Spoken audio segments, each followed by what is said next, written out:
News now on BBC One with Rita Chakrabarti. It's 10 o'clock.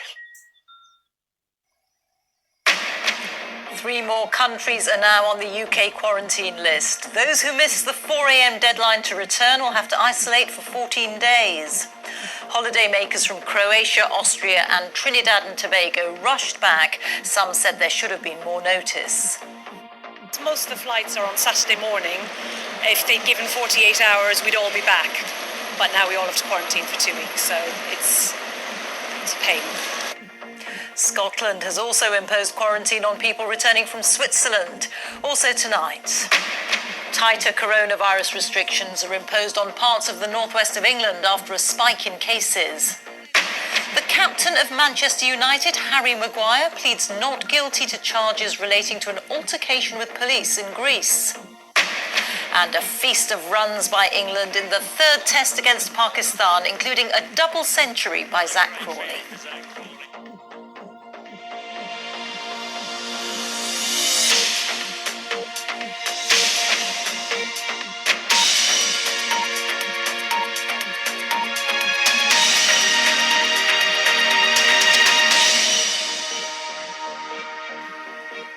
Good evening. Holidaymakers returning from 3 countries will now have to self-isolate for 14 days. Quarantine rules have been introduced in the UK for anyone returning from Croatia, Austria and Trinidad and Tobago.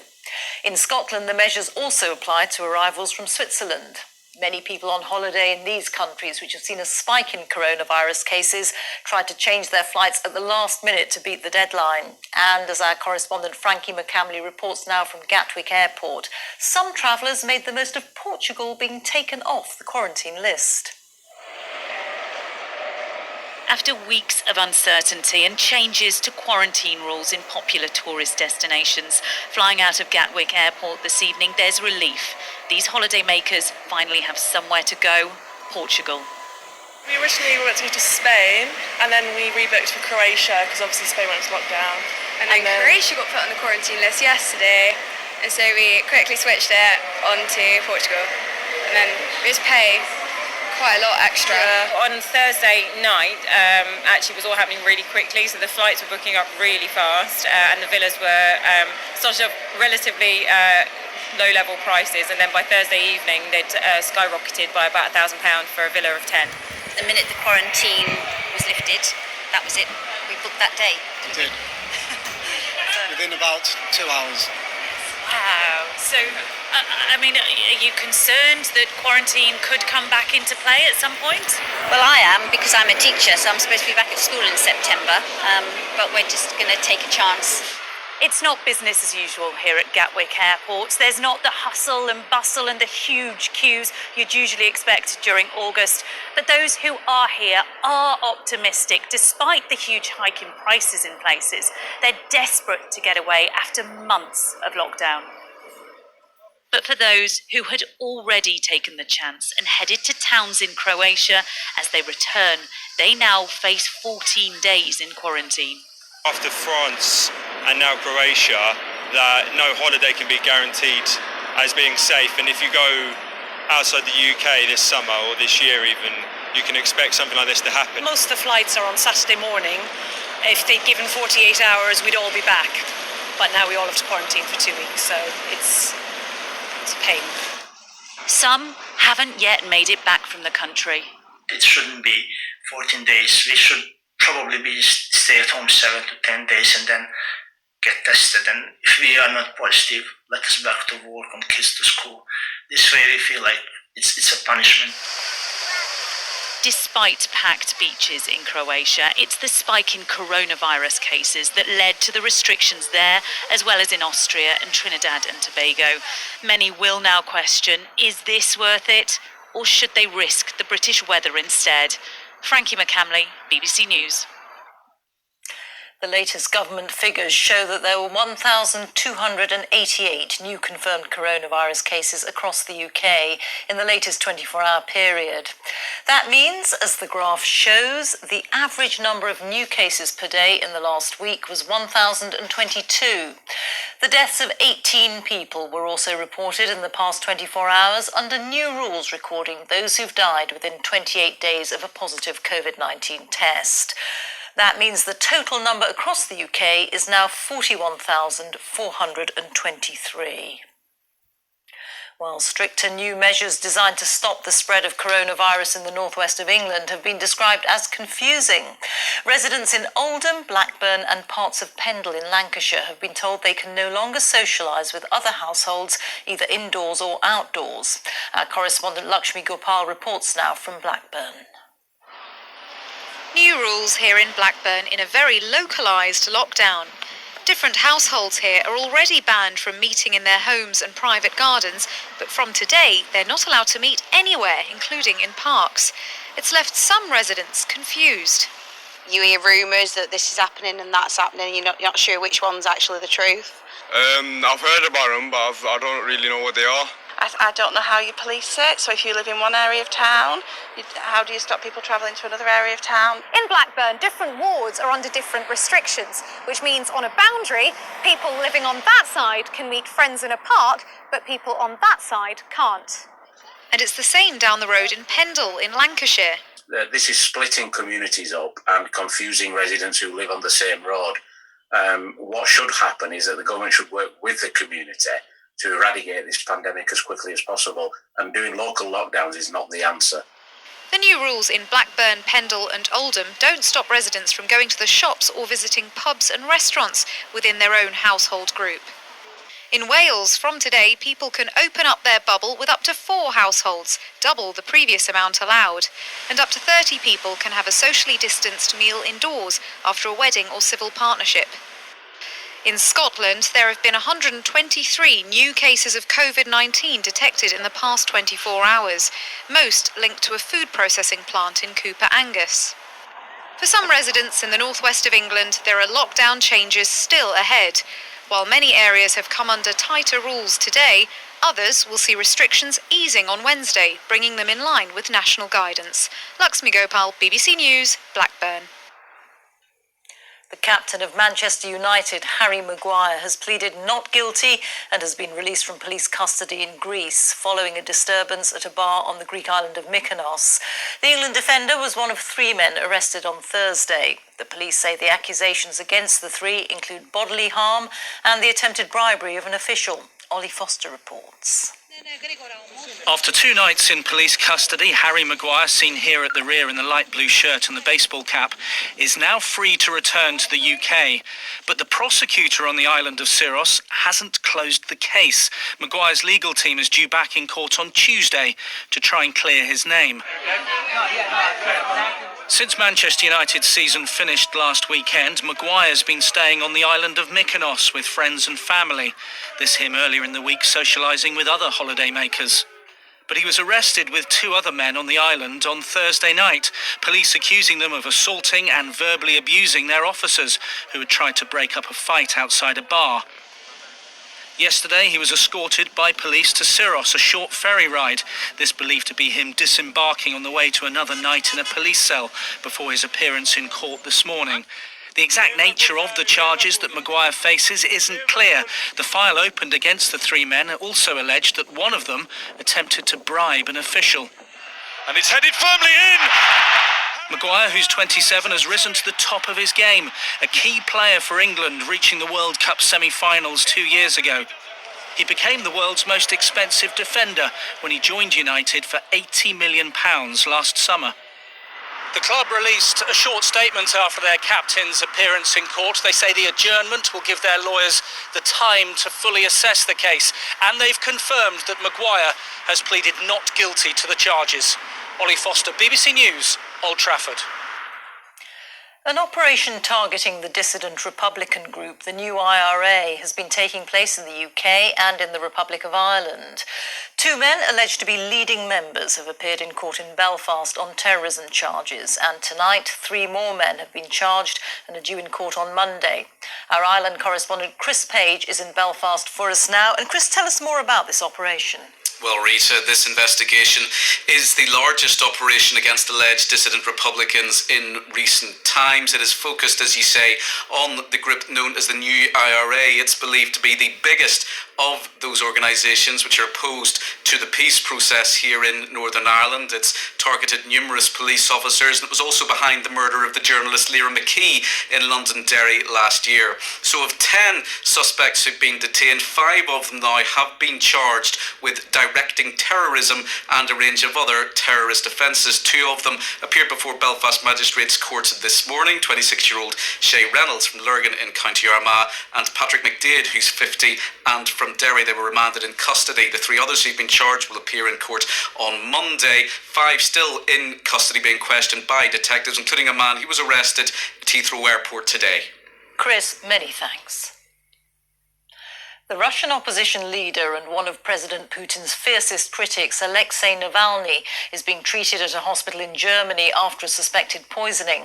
Mr. Navalny fell into a coma after drinking a cup of tea at an airport cafe, which his supporters believe was laced with poison. Russian doctors initially said there were no traces of poison in his body. Our Berlin correspondent Jenny Hill reports. Oblivious to the political storm around him, Alexei Navalny arriving in Berlin for treatment. The man who took on Vladimir Putin is in a coma. He collapsed on Thursday during a flight over Siberia after drinking what his supporters claim was a poisoned cup of tea. I'm sure that they can treat him and do everything to eliminate maybe this toxic agent from his body, and I hope that in Germany such a high level of medicine, we have no such opportunities in Russia as German doctors have. Mr. Navalny is one of Vladimir Putin's fiercest critics, an anti-corruption campaigner with powerful enemies. His supporters claim he was poisoned last year, but lived to tell the tale. Now they believe the Russian authorities have tried to silence him again, something the Kremlin denies. It was a German NGO which organised Mr. Navalny's transfer to Berlin, though it's believed Western political intervention finally persuaded Russia to let him go. He's a healthy, strong man with a good constitution. The night before the attack, or whatever you want to call it, he was swimming a river. And there's this video that we've all seen from the plane where he gets this incredible pain. He's screaming. Doctors here say it will take time to examine Mr. Navalny. It may not be too late to establish whether he was poisoned, and harder still to discover by whom. It's not the first time an opponent of Vladimir Putin has come to Berlin with suspected poisoning. Just 2 years ago, a dissident was treated in the very same hospital. This could be the latest in what some here say is an increasingly provocative pattern of behaviour.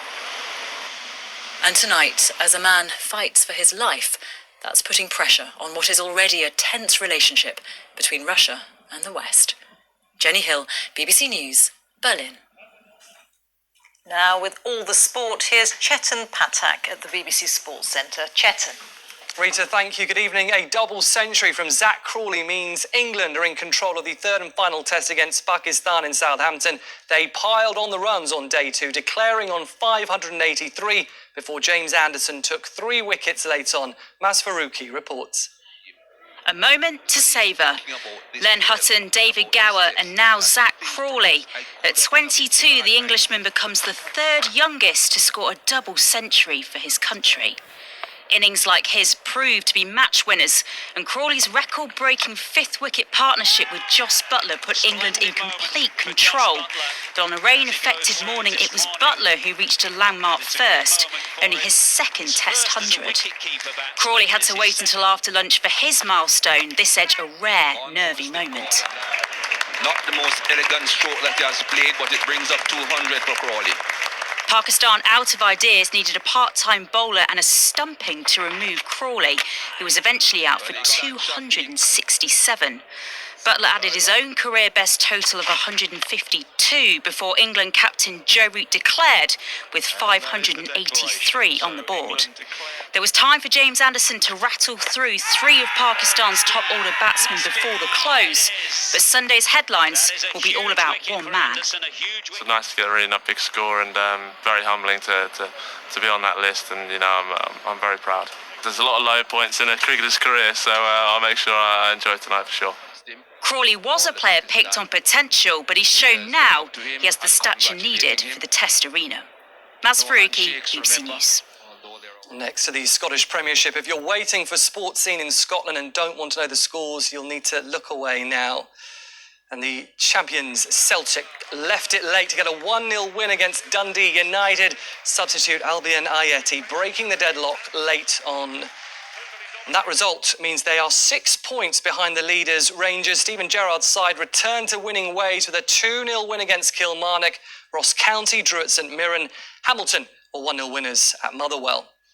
Now, British hopes are over in the Women's Champions League, with Arsenal knocked out tonight by Paris Saint-Germain in the quarter-finals.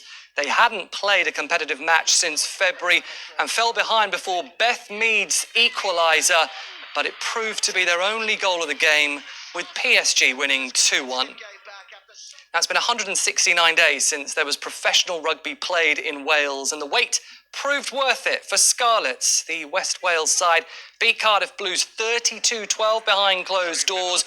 Winger Steph Evans with 2 tries. In Scotland, Edinburgh beat Glasgow Warriors 30 points to 15.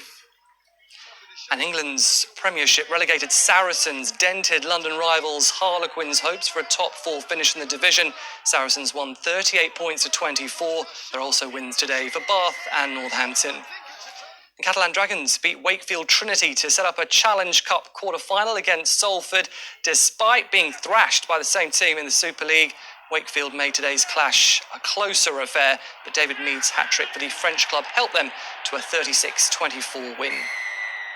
There is more on the BBC Sport website, including the latest from the Women's Open Golf. But for now, that's all from us. Back to you, Rita. Thank you very much, Chetan. And that's all from me. Good night.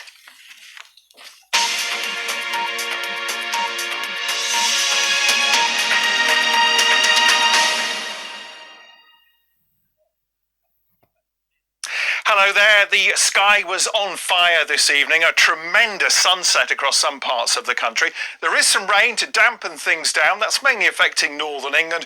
And as those showers run southwards, they do tend to fade away. So turning dry for most areas, some clear spells overnight and temperatures similar to last night, maybe a bit chillier in northern Scotland. Now, whilst most places will start dry tomorrow morning, we do have these showers coming into Northern Ireland. They'll run their way eastwards, affecting southern Scotland, running into North Wales, northern England. Eventually a few showers coming into the Midlands later towards the southeast. The showers could be heavy and thundery. And more sunshine returning to Wales and the southwest. The winds will be lighter, I think, tomorrow, turning more northwesterly in Scotland, where away from the south of the country it looks largely dry. But the air's a bit colder here, so we're looking at temperatures of 14 to 16 degrees. Ahead of those heavier showers in the southeast, 22 or 23.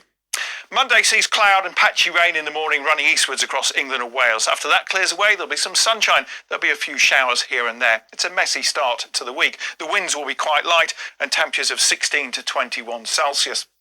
Things change, though, on Monday night and into Tuesday, because yet again we've got another deep area of low pressure heading right the way across the UK. That will strengthen the winds. It'll push rain across many parts of the country by Tuesday morning. The strongest the winds likely in the south and southwest, gusts of 50 or even 60 miles an hour. Good night.